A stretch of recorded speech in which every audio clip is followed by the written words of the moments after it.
41. Turbado al fin por las frecuentes e injuriosas proclamas de Vindex, escribió al Senado para exhortarle a vengar al emperador y a la República, y se excusó con una enfermedad de garganta para no acudir personalmente. Pero lo que más le ofendió en aquellas proclamas era que le tratasen de mal cantor, y en vez de Nerón lo llamasen enobarbo.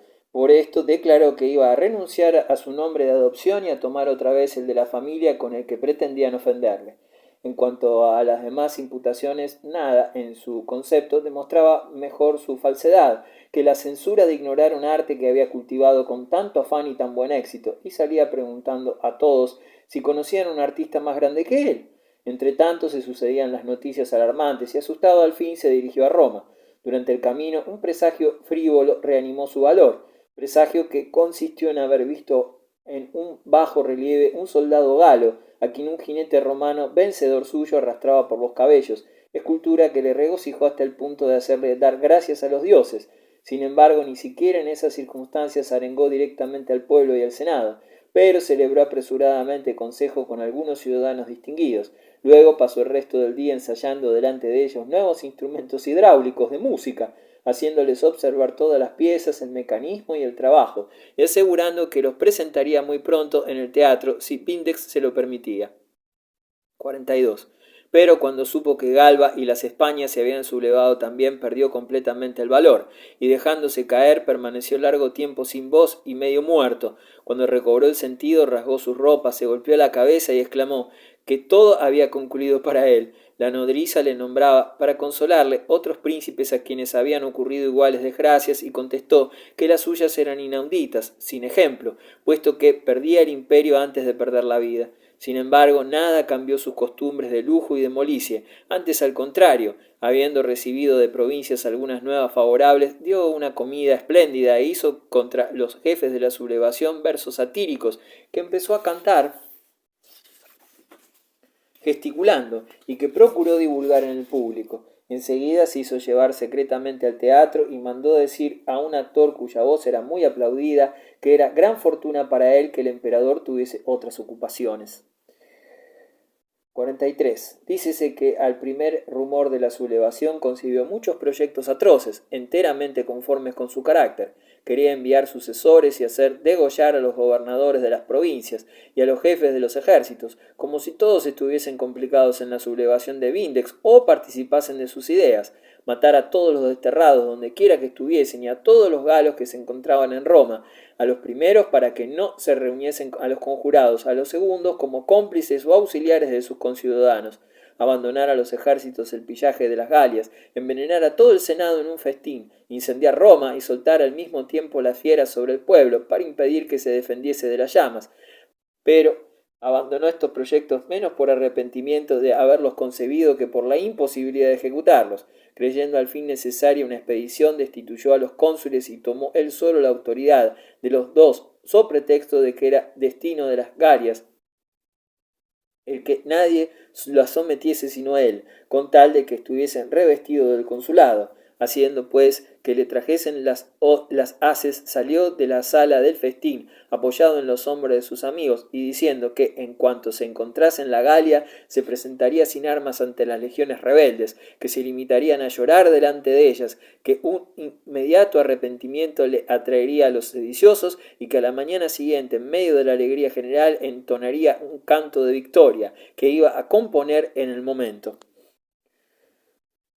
44. Su primer cuidado al preparar esta expedición fue elegir carros para el transporte de sus instrumentos de música y hacer cortar el cabello como a los hombres a todas sus concubinas, a las que se proponía llevar, y a las que armó con hachas y escudos como las amazonas. Enseguida llamó a las tribus urbanas para que presentaran el juramento militar, pero no respondiendo al llamamiento ninguno de los que se encontraban en estado de empuñar las armas, exigió de todos los amos cierto número de esclavos, tomando de cada casa los mejores, sin exceptuar siquiera los intendentes y secretarios. Obligó a todos los órdenes a que le entregasen como contribución una parte de su fortuna, y a los locatarios de casas particulares o de renta a llevar en el acto al fisco un año de alquiler, exigiendo con gran cuidado que las monedas fuesen nuevas, la plata purificada al fuego y el oro comprobado, de manera que la mayor parte de los contribuyentes disgustados con tales exigencias se negaron resueltamente a dar nada y se pusieron de acuerdo para decir que mejor sería que recogiese a los delatores las recompensas que habían recibido.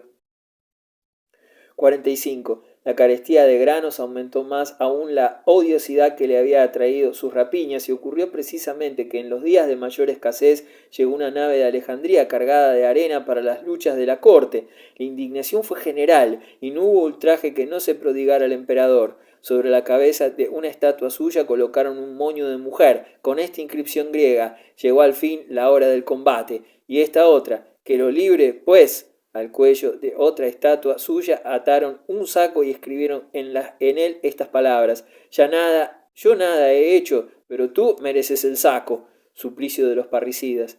En las columnas escribían: sus cantos han despertado a los galos, y durante la noche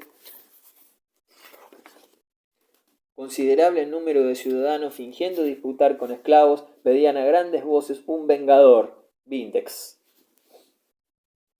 46. Presagios manifiestos, antiguos y recientes sacados de los sueños, aumentaban sus temores. Aunque de ordinario dormía tranquilamente, soñó después de la muerte de su madre que le arrancaban de las manos el timón de una nave y que su esposa Octavia le arrastraba a densas tinieblas. Otra vez creyó en sueños que se encontraba cubierto de multitud de hormigas aladas, o bien veía las estatuas de las diversas naciones de la tierra colocadas a la entrada del teatro de Pompeyo, rodeándole y cerrándole el paso. Parecióle que un caballo asturiano que quería mucho se trocaba en mono, exceptuando la cabeza de la que salían plañideros relinchos. Del mausoleo, cuyas puertas se abrieron por sí mismas, salió una voz que lo llamaba por su nombre.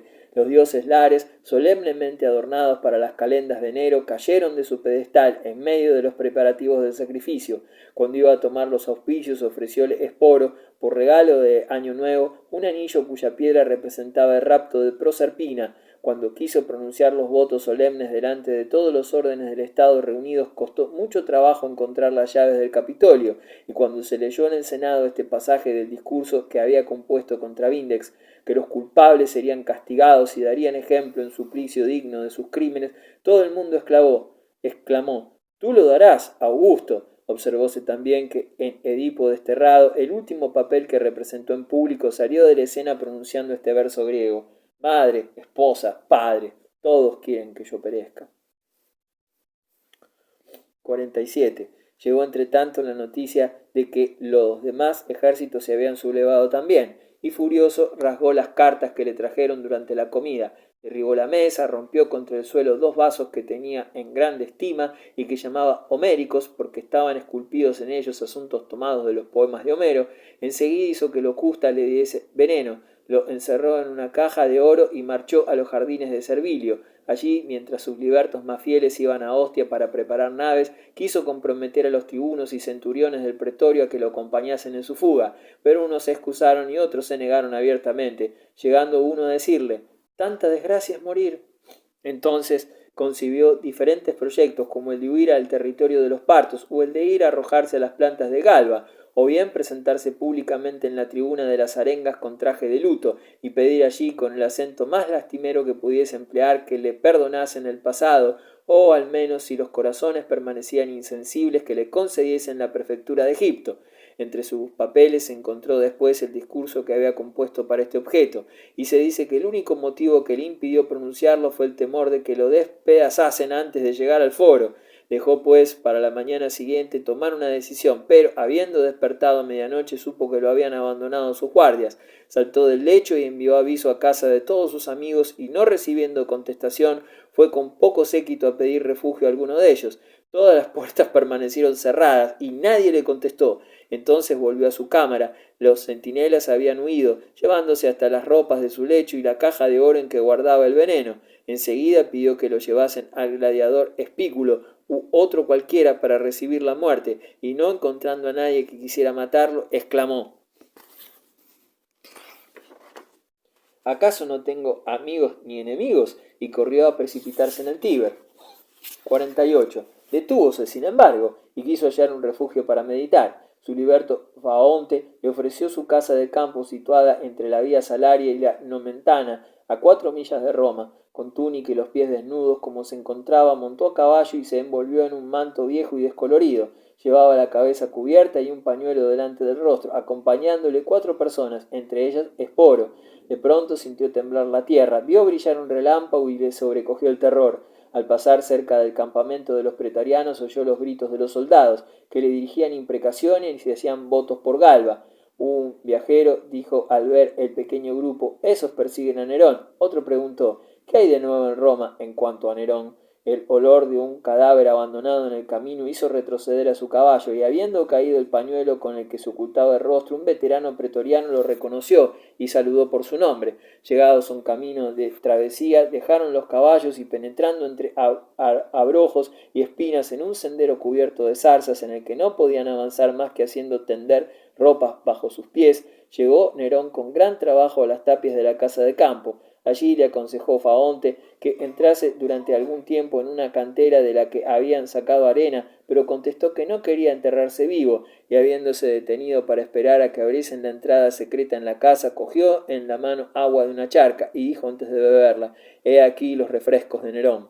Enseguida comenzó a arrancar las zarzas que se habían enredado en su mano, y después de esto se arrastró sobre las manos por un agujero abierto debajo de la tapia hasta la habitación más próxima, en la que se acostó sobre un jergón cubierto con una vieja manta. Atormentándolo de vez en cuando el hambre y la sed, rechazó el pan grosero que le ofrecieron y bebió gran cantidad de agua templada.